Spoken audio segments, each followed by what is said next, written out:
Kesimpulannya adalah sore ini pembicaraan kita yang barusan adalah guru harus profesional di segala bidang.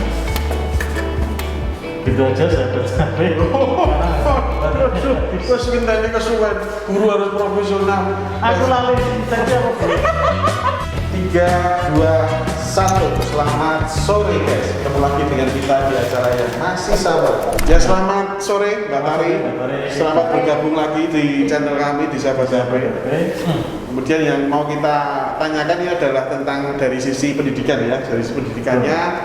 Menarik tentu kalau kita ngomong bicara tentang pendidikan ya, karena pendidikan tentu saja menjadi sebuah tantangan tersendiri di masa pandemi ini, di masa PPKM, apalagi yang pergerakan kita masih selalu terus dibatasi, bagaimana kita tidak bisa melakukan pembelajaran dengan sebagaimana mestinya. Mbak Tari ini kan bisa menceritakan dari S1, kemudian sarjananya di mana, kemudian sampai dengan sekarang. Silakan Mbak. Ya, perkenalkan saya Tari. Saya sekarang berprofesi menjadi dosen di Universitas Katolik Widya Mandala Surabaya. Universitas Katolik Widya Mandala Surabaya. Ya.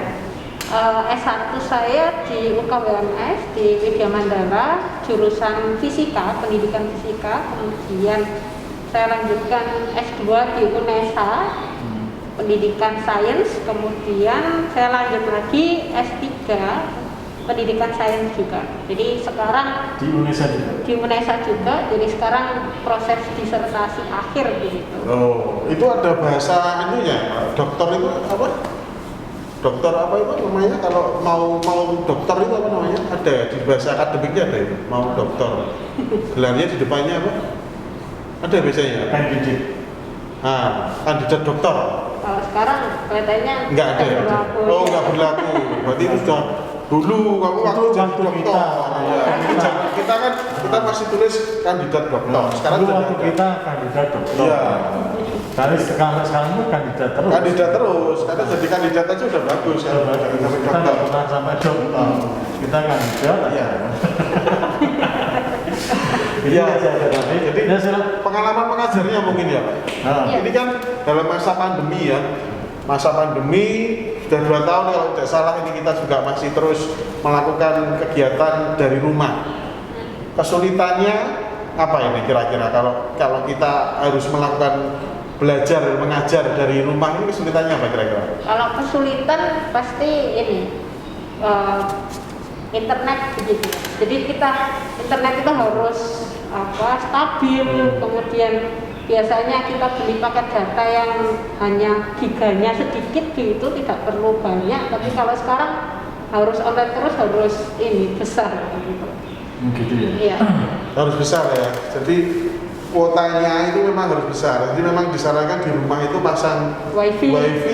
untuk lebih memudahkan perjalanan sinyal itu supaya tidak terputus-putus. Kalau dengan menggunakan GSM maksudnya HP yang kita punya kan kadang ada naik turunnya untuk Selain sinyalnya. Tapi kurang stabil gitu ya. unsur teknologi, nanti internet, kuota. Nah, yang menarik itu gini Mas Harto, yang mau saya tanyakan nih ya. Jadi kalau di S1-nya itu kan Widya Mandala ya, Universitas Widya Mandala itu juga ada FKIP kalau salah ya. Jadi pendidikan khusus guru. Nah ini tentu kalau di S2-nya dilanjutkan dengan pendidikan sains ya, berarti harusnya ada ini ya, cara bagaimana medianya. Apalagi fisika ya, sains gitu. Fisika kan tentu dengan ilmu-ilmu yang ya banyak orang tidak suka gitu. Bukan tidak suka sebetulnya, tidak bisa. Nah kamu kasih fisika, kasih angka, tertidur sudah. Itu bagian dari fisika. Oh, bagian dari fisika. Apa itu? Kan ada proses makan, proses. Loh, mesti mikirnya kan cuma makan, nggak ada yang lain. Itu tata boga bos, ya, bukan fisika. Perubahan energi itu. Jadi ini medianya, kita kan menggunakan Zoom ya. Iya. Kemudian ada lagi, untuk menarik supaya ini ya, supaya kita bisa terus melakukan satu arah gitu, dua arah ya, dua arah pembelajaran yang menarik. Punya enggak kira-kira kiat-kiatnya supaya untuk siswa itu terus bukan tertarik ya, menyimak atau bagaimana ya? Iya, memang COVID ini kan ada positif dan negatifnya begitu. Tapi dalam sisi pendidikan ini saya mengambil positifnya karena adanya COVID ini akhirnya di dunia pendidikan ada revolusi begitu, revolusi pendidikan. Yang dulunya mungkin kita tidak tahu terkait dengan teknologi gitu, Zoom, Google Meet dan lain sebagainya. Dengan adanya COVID ini kita dipaksa harus mengerti teknologi, harus punya teknologi juga. Nah itu akhirnya kan adanya revolusi dan pembelajaran daring atau online begitu. Nah di sini apalagi fisika yang selalu ada praktikum, ada percobaan.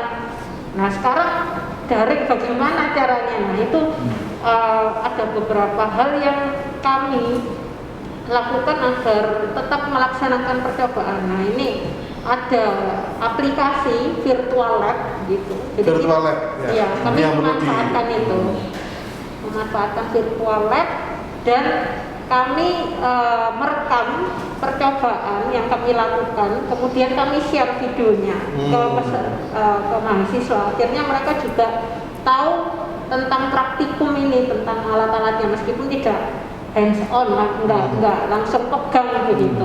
Tapi mereka tetap tahu materinya, bagaimana cara mengaplikasikannya, terusan mengoperasikannya begitu. Nah, ini yang menarik, virtual lab. Virtual lab itu bisa ditanyakan di sini ya sama produser ya, bagaimana virtual lab itu beberapa yang bisa nanti diberikan contohnya mungkin seperti apa. Virtual lab itu digunakan intern di bisa di-download seperti aplikasi lainnya. Bisa di-download. Kami biasanya menggunakan PAD, pasti banyak yang sudah tahu. PAD Colorado ini dari Amerika dan di situ ada beberapa macam materi atau praktikum yang bisa kita lakukan. Jadi kita bisa merangkai alat di situ, terus nanti akan ada data yang keluar. Luar biasa. Itu nggak Colorado? Ya jelas tidak tahu. Jelas tidak tahu. Justru itu saya tanya. Kalau saya tahu tidak akan tanya. Tadi nggak tanya gitu. Belum tanya, ini dijelaskan. Caranya seperti apa. Jadi nanti akan diberikan contohnya ya. Contohnya tentang yang itu, Pak Produser nanti akan menampilkan di channel ini. Ya, walaupun cuma beberapa detik itu, supaya sahabat tapi punya apa yang dinamakan virtual lab tadi ya. Iya, virtual lab, kemudian lab apa lagi? Colorado. Ini taunya Sambalado. Sambalado. Taunya gitu dia. Kalau yang lainnya pembelajaran enggak tahu. Kamu kalau hijau. Iya, jadi luar biasa ya. Selain Zoom, Google Meet yang selalu kita terus membosankan, begitu. Ternyata punya inovasi-inovasi yang banyak. Jadi sahabat HP harus kuliah di Widya Mandala ya supaya bisa seperti Mbak Tari ya. Jangan ragu-ragu untuk masuk Widya Mandala karena luar biasa nih. Hasil lulusannya bisa menciptakan sebuah virtual lab yang tentu masih banyak belum yang mengetahuinya. Iya, itu jadi di perkuliahan kami di pendidikan fisika itu diajarkan IT. Jadi kami mengajarkan tentang bagaimana membuat media pembelajaran fisika, gitu. Jadi diusahakan kalau sudah keluar dari Widya Mandala, mereka ahli dalam membuat media pembelajaran. Nah. Jadi tidak hanya mengajar, tapi mereka juga bisa membuat begitu. Artinya adalah ketika sudah menjadi guru, selain dituntut kreatif dan tentu saja untuk profesional ya. Iya. Karena buku tadi kan, ini gak misal buku ya gak buku, tapi buku harus bagaimana supaya menarik mahasiswanya. Nah, bagaimana isi buku tersebut bisa dikonsumsi oleh angel konsumsi. Aku terus pikiranmu terus dijual dijadikan duit terus apa? Maksudnya konsumsi dalam hal yang akademik itu dicerna. Dicerna kemudian di otak. Konsumsi sudah ada dikonsumsi. Kamu gede makan terus gitu ya. Tantangannya selama pandemi ini untuk menjadi guru bagaimana? Iya. Satu tadi dia sudah punya inovasi yang luar biasa. Iya. Nah saya aja ya jadi muridnya ini saya tertarik. Nah, ada virtual lab. Jadi saya mau Oh nggak bisa, kamu nggak cocok fisikal. Nggak, misalkan ini, ya saya muridnya Mbak Tari ini pelajarannya Mbak Tari, besok saya udah menunggu-nunggu karena saya kepingin virtual lab-nya tadi seperti apa. Nah, kamu senangnya virtual loh jadi. Hah? Ya enggak juga. Saya sering yang real aja.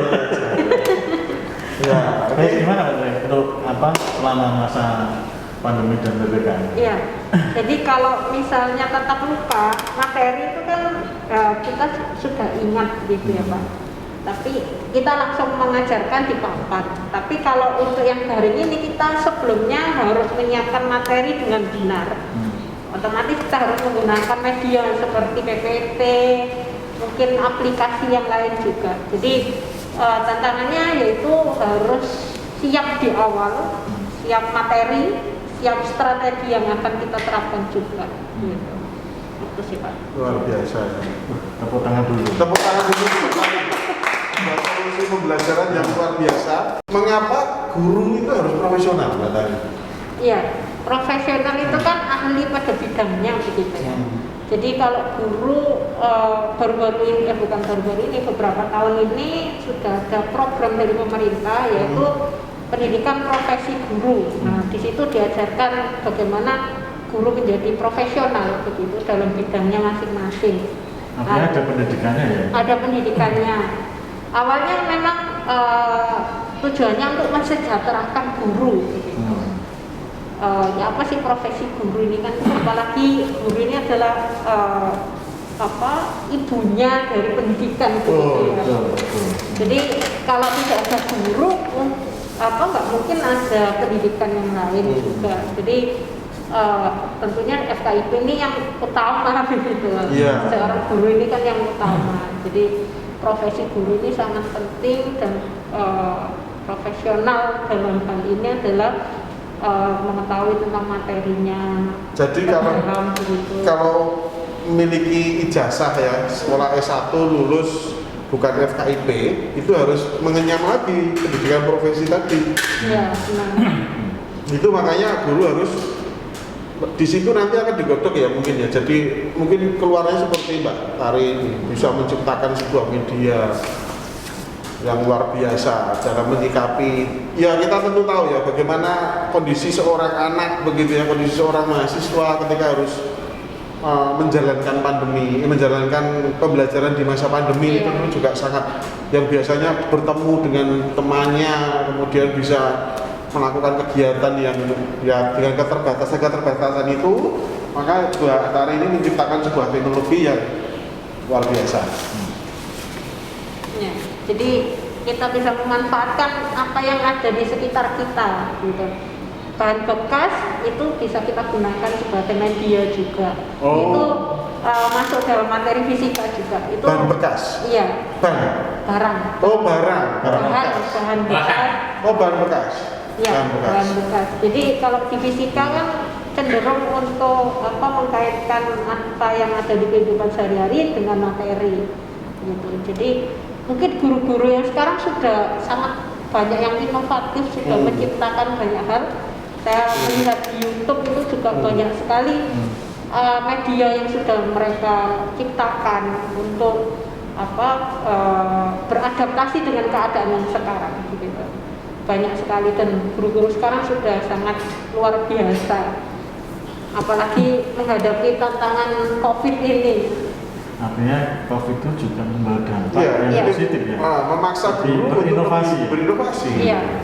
Ini salah satu contoh guru yang melakukan inovasi tadi seperti itu.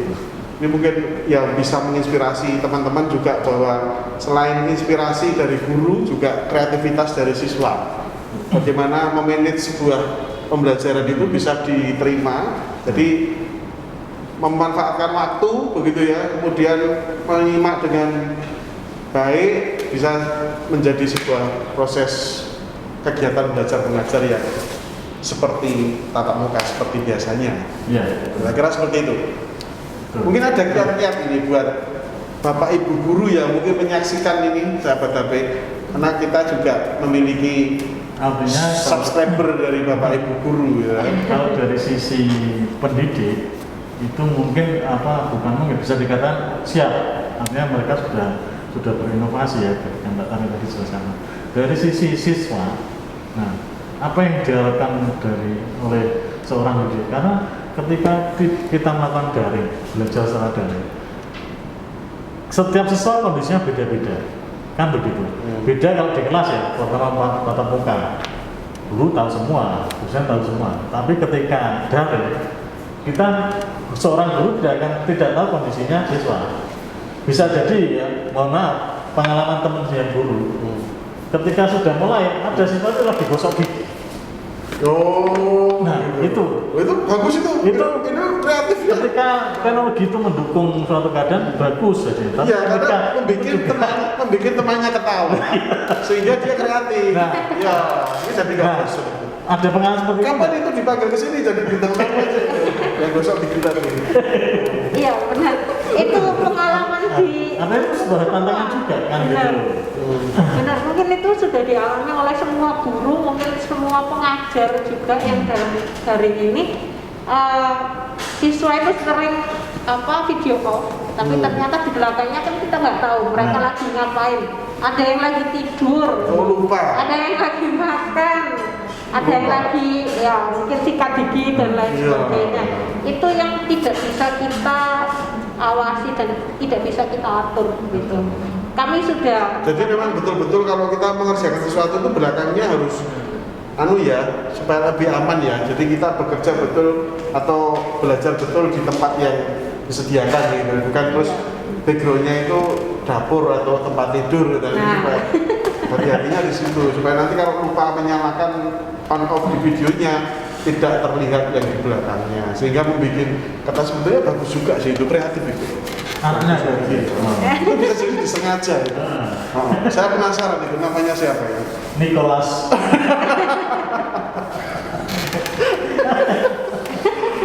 Penyambung yang profesionalitas tadi ya, bahwa seorang guru itu harus profesional. Nah, apakah guru itu hanya mengandalkan profesional dari dia bersekolah atau harus ditambah dengan keahlian yang lain? Pengalaman. Berbasis pada pengalaman atau perlu ditambah sebuah semacam pendidikan khusus lagi kira-kira untuk supaya dia lebih profesional.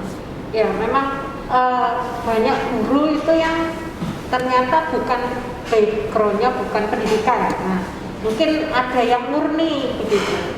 Misalnya fisika murni menjadi guru. Nah, itu pada akhirnya semua guru harus melalui program, yaitu program profesi guru. Dulunya itu PLPG, tapi sudah diganti dengan PPG gitu. Nah, itu wajib dan harus dilakukan begitu oleh guru, karena setahu saya itu awalnya keluarnya PPG itu karena pemerintah melihat bahwa kalau gurunya ini diberi kesejahteraan begitu, pasti siswanya juga akan mendapatkan pendidikan yang layak gitu. Jadi base pemikiran dasarnya itu seperti itu. Dan hasil dari penelitian PISA itu PISA itu sebuah organisasi itu internasional. Jadi Indonesia ini urutan 6 dari bawah, 6 atau berapa itu dari bawah.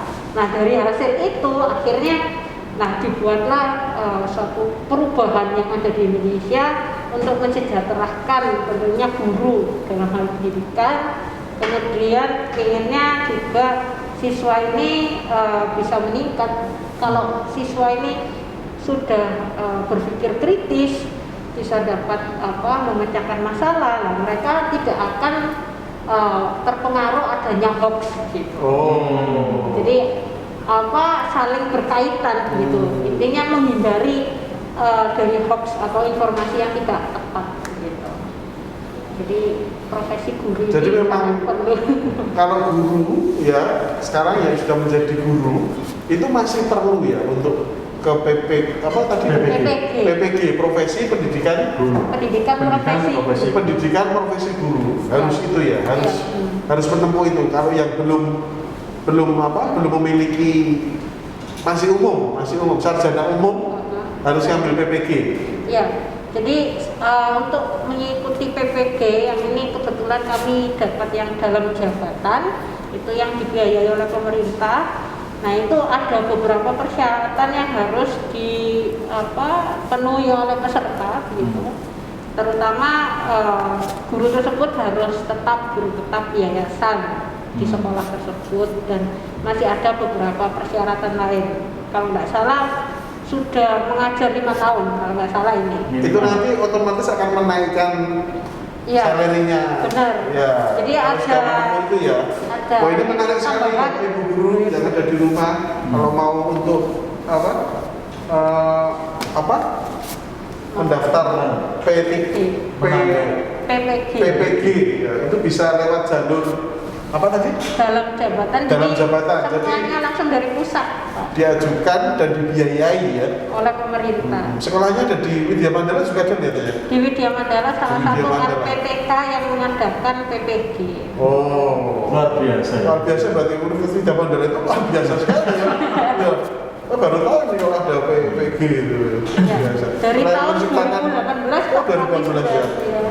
Selain menciptakan lulusan yang berinovasi, dia juga ternyata Widya Mandala itu wah luar biasa ya. Jadi sudah tidak perlu berpikir panjang lagi ya Bapak Ibu guru, silakan untuk mendaftar ke Iya. PPG. Kalau nanti punya tentang pertanyaan atau yang masih ingin karena keterbatasan waktu yang kita miliki Betul. dan masih banyak yang mau ditanyakan, kita nanti akan tampilkan nomor telepon kontaknya Mbak Tari. Bu Tari ya. Bu Tari. Karena sudah guru gitu. Betul. Panggil Bu Tari. Kamu Mbak terus. Masih muda. Ya? Masih Masih muda. muda. Masih muda ya. Berarti Mbak Tari ya. Nanti kita akan sampaikan di situ. Kemudian nanti bisa kontak. Langsung kontak. Jangan minta diskon ya. Iya. Walaupun pandemi jangan minta diskon. Karena memang pandemi itu segera berlalu kok. Pasti akan segera berlalu. Mari kita bersama-sama untuk menjalankan prokes yang ketat ya supaya pandemi itu segera berlalu. Baik, tidak ada yang lain dalam hal penutupan dan selalu membuat sahabat HP menunggu-nunggu. Mas Harto. Kesimpulannya adalah guru masak ini tidak hanya sebuah profesi, tapi guru harus profesional. Begitu sahabat-sahabat, terima kasih atas atensinya. Jangan lupa untuk like, share, comment, and subscribe. Terima kasih. Terima kasih.